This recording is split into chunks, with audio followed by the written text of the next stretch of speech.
प्रधानमंत्री मोदी के संसदीय क्षेत्र वाराणसी में इलाज का अभाव। जनपद वाराणसी के VHU स्थित हॉस्पिटल में लगातार मरीजों के लिए अव्यवस्थाएं बढ़ती जा रही हैं। इलाज के लिए दर दर भटक रहे मरीजों का कहना है कि यहां अस्पताल में बेड ही खाली नहीं है, जबकि अस्पताल प्रशासन का कहना है कि हमारे यहां बेड की कोई कमी नहीं है।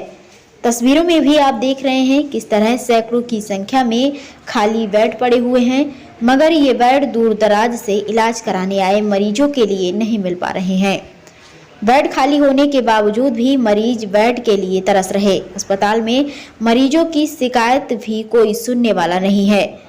सरकारी चिकित्सा बेपटरी होती नजर आ रही है। आप इन तस्वीरों से अंदाजा लगा सकते हैं कि जब देश के प्रधानमंत्री नरेंद्र मोदी के संसदीय क्षेत्र में इस तरह की व्यवस्था है तो अन्य जिलों में सरकारी चिकित्सा का क्या हाल होता होगा।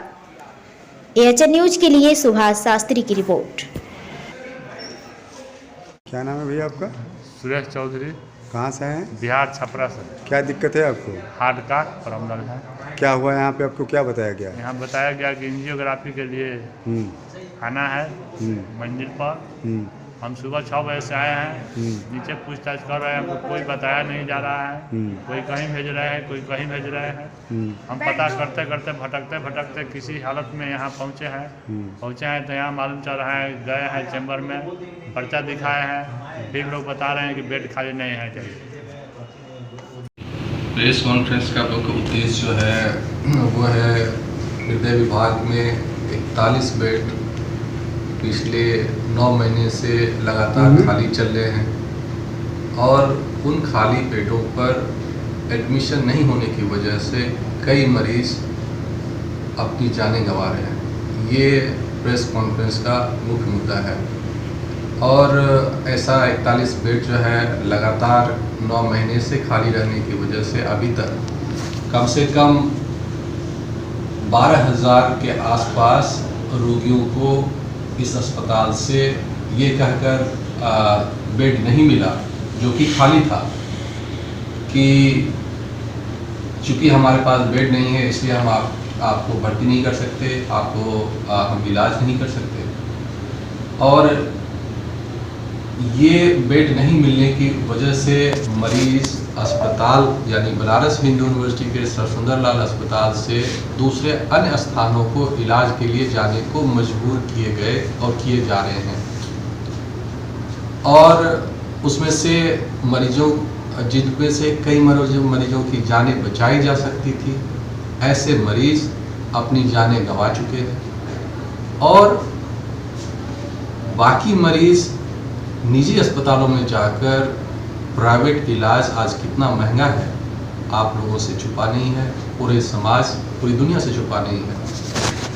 तो वो महंगे इलाज कराकर या तो कंगाल हो चुके हैं या ज़मीनें बेच रहे हैं या सोने गहने सब बेच रहे हैं, अपनी पूरे जीवन की कमाई को गंवा दिए हैं। और ये संख्या पिछले 9 महीनों में पूरी संख्या 12,000 की है आसपास के।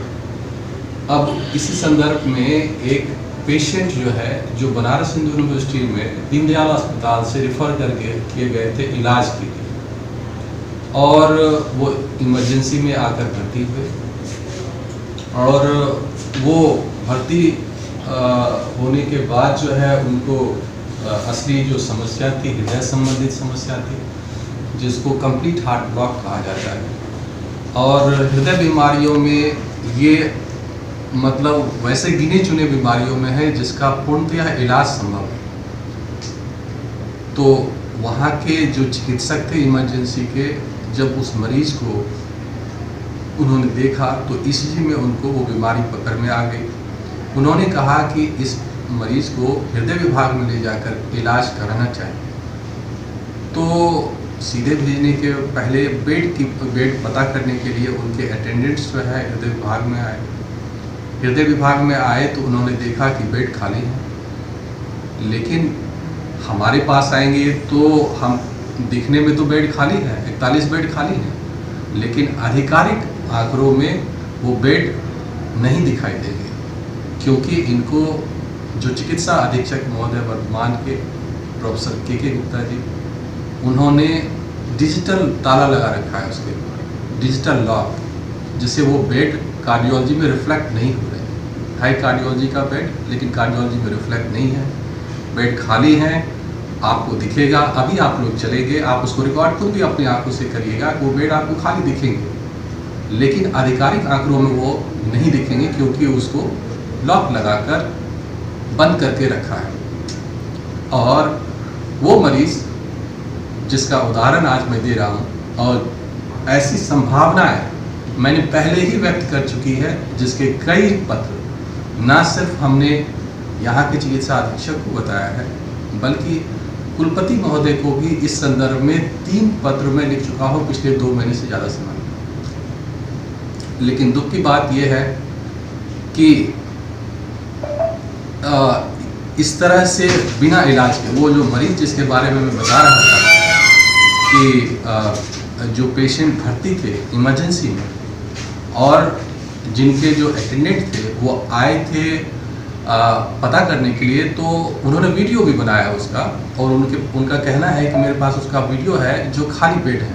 लेकिन हमें बताया गया कि बेड खाली नहीं है, और इलाज के अभाव में, उपयुक्त के इलाज के अभाव में उनकी दादी की मृत्यु हो गई, ऐसा उनका कंप्लेन है। और ये रहा कंप्लेन, ये देखिए, इसको आप लोग नोट करें और रिकॉर्ड करें। ये उनका कंप्लेन है कि हृदय विभाग में इलाज को आए हमारे मरीज और उपयुक्त इलाज नहीं होने की वजह से इस मरीज की मृत्यु हो गई।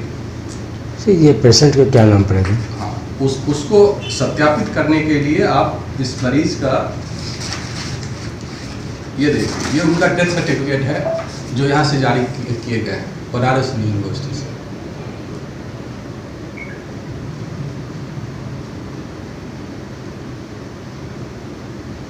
इनका नाम था किशुना, KISUNA, किशुना।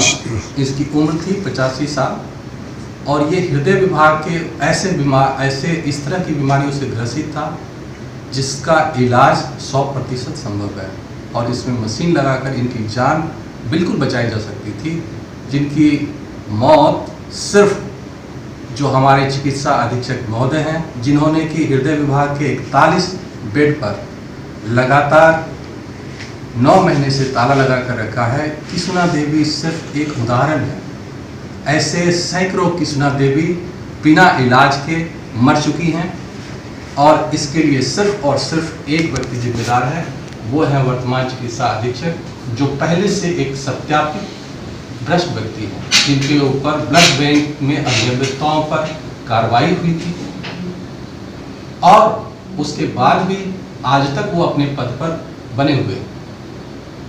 और इसीलिए मेरा पर्सनल ये व्यू है कि ये सिर्फ उसकी एक व्यक्ति की मौत नहीं है, ये हृदय रोग से ग्रसित इलाज को बनारस हिंदू यूनिवर्सिटी में आने वाले, ऐसे होने वाले हर मौत को साजिश के तहत अंजाम दिलाया जा रहा है चिकित्सा अधीक्षक जी के द्वारा।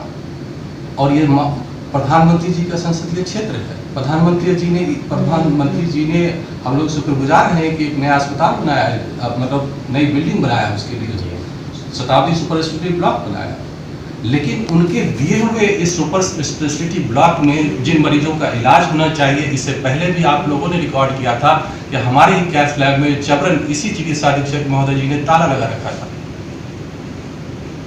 यही चिकित्सा अधीक्षक अमृत फार्मेसी, अमृत मिशन जो सरकार की है, जो मोदी जी की सबसे प्रिय योजना है, जो प्रधानमंत्री जी जिसके द्वारा गरीब आदमियों तक चिकित्सा के सरकारी लाभ को पहुंचाना चाहते हैं, उसको भी इस महोदय जी ने, उनका मुख्य उद्देश्य जो था अमृत योजना का कि कम खर्च में बेहतर स्वास्थ्य सेवाएं, उसको चिकित्सा महोदय जी ने वहां पर घटिया दवाएं भिजवाकर ज़्यादा खर्च में मरीजों की जान को खतरा पहुंचा दिया। और कई लोग उसके वजह से, ये 60 गांठ से प्रधानमंत्री जी की छवि को ये चिकित्सा महोदय जी धूमिल कर रहे हैं बनारस हिंदू यूनिवर्सिटी में। और मैं प्रधानमंत्री जी से निवेदन करूंगा, क्योंकि वो कल आ रहे हैं, ये निवेदन करूंगा कि ऐसे महोदय पर तुरंत साजिश करके मैसेकर है, ये मास मैसेकर कहते हैं, ये नरसंहार करवा रहे हैं। एक व्यक्ति नहीं मर रहे इसमें, ये साजिश के द्वारा हृदय रोगियों का नरसंहार करवाया जा रहा है और किया जा रहा है इस चिकित्सा अधीक्षक प्रोफेसर के गुप्ता जी के द्वारा। इसको तुरंत प्रभाव से अरेस्ट कर जेल में डालना चाहिए। तुरंत प्रभाव से बनारस हिंदू यूनिवर्सिटी के 41 बेड को खोले जाने चाहिए, ताकि गरीब मरीज जो यहाँ इलाज के लिए आते हैं उसको पूर्ण सुविधाएं उनके अनुवांछित जो कि मोदी जी ने खुद अपने संसदीय क्षेत्र के लोगों को दिया है, उनको उनका अधिकार मिले। और अगर ऐसा नहीं होगा तो फिर हम लोगों के पास कोई विकल्प नहीं होगा, हम लोग फिर आंदोलन शुरू करेंगे। और इसके लिए मैं कुलपति महोदय को कल तक 11 बजे का समय देता हूं। अगर कुलपति महोदय 11 बजे तक चिकित्सा अधीक्षक महोदय, जिनको हटाने के लिए मैंने 3 बार पत्र लिख चुका है, मुझे नहीं पता कि चिकित्सा महोदय से उनका क्या इंटरेस्ट है, उनसे वो मिलते हैं, हमसे नहीं मिलते हैं। हमने कई बार निवेदन किया, मुझसे मिले नहीं। वो पकौड़ी खाने के लिए बाहर में बैठते हैं, फोटो खिंचवाते हैं, वो लस्सी पीने के लिए बाहर में जाते हैं, लेकिन वो इतने गंभीर मुद्दे जिस पर कि इतने लोगों की जान टिकी हुई है, उस मुद्दे पर उचित कार्रवाई, उचित निर्णय लेकर जल्द से जल्द निपटारा नहीं कर पा रहे हैं। एक भ्रष्ट व्यक्ति को उन्होंने इस चिकित्सा अधीक्षक के पद पर बैठाया हुआ है, जो कि टेम्पररी नियुक्ति होती है, टिल फर्दर ऑर्डर की नियुक्ति। और ऐसी नियुक्तियां इसलिए की जाती है क्योंकि वहां पर भ्रष्टाचार फूले और फले। इसलिए कुलपति महोदय जी से भी निर्णय है कि कल 11 बजे तक इस चिकित्सा अधीक्षक महोदय जी को तुरंत प्रभाव से बर्खास्त कर नए चिकित्सा अधीक्षक महोदय की नियुक्ति की जाए और हृदय रोगियों के साथ हो रहे अन्याय और उसके मास मैसेकर यानी कि नरसंहार को तुरंत प्रभाव से रोके।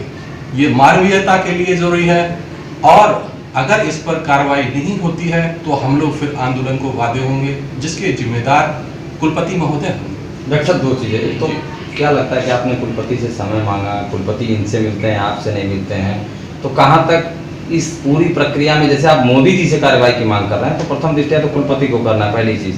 कल 11 बजे तक अगर नहीं हटाते हैं तो आंदोलन का स्वरूप क्या होगा आपका? देखिए, कोई भी पब्लिक प्रोटेस्ट जो है, पहले लोग अपनी बात कहेंगे जाके, अगर बात से नहीं मांगेंगे तो फिर धरना दी जाएगी, वो धरना नहीं होगा तो फिर आमरण अनशन किया जाएगा।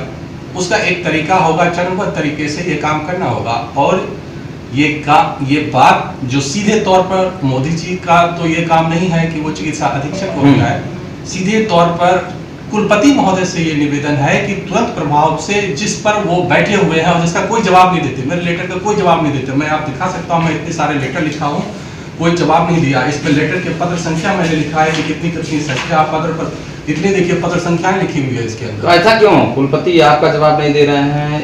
और आप जिनके ऊपर भ्रष्टाचार का आरोप है उनसे रोज मिल रहे हैं, बाहर में कचौरी खा रहे हैं, लस्सी पी रहे हैं, उसका फोटो वायरल कर रहे हैं, उनके पास समय है। कैसे मैं समझूं कि कुलपति महोदय बहुत ही गंभीर हैं और इतने संवेदनशील मुद्दे पर इतना असंवेदनशील है। ये मानवता के ऊपर बहुत बड़ा आघात है और ये बहुत ही दुखद है कि बनारस हिंदू यूनिवर्सिटी महामंडल की इस प्रज्ञा में इस तरह का घोर अन्याय हृदय रोगियों के ऊपर हो रहा है। प्रधानमंत्री जी का स्वयं एक संसदीय क्षेत्र है, उनकी जो अपनी जितनी भी उनकी सोच है कि वो चाहते हैं कि यहाँ पर स्वास्थ्य की अच्छी व्यवस्था हो, कम खर्च में बेहतर स्वास्थ्य सेवाएं हो। सरकार फंड भी दे रही है, लेकिन उस फंड का आप देखिए कायाकल्प के नाम पर क्या हो रहा है। आप देखिए यहाँ पर कितने करोड़ों रुपए का वारानियारा चल रहा है। और इन सब की एक बड़ी, मैं तो कहूँगा कि सिटिंग जज से इनकी जांच कराना चाहिए, हाईकोर्ट के सिटिंग जज से जांच करानी चाहिए कि इस तरह के अमानवीय कार्य को एक व्यक्ति बैठ के कैसे कर सकते हैं। सिटिंग जज से जांच कराई जानी चाहिए कि इस तरह से कैसे कोई अमानवीय, ये मास मैसेकर कैसे कर सकते हैं, इस तरह के गंभीर विषय को कैसे इतनी आसानी से और सरलता से लेकर उनके लोगों को मौत के मुंह में नहीं गिरा जा सकता है। ये घोर चिंतनीय है और मानव समाज के इस 21वीं सदी में बहुत ही निंदनीय है।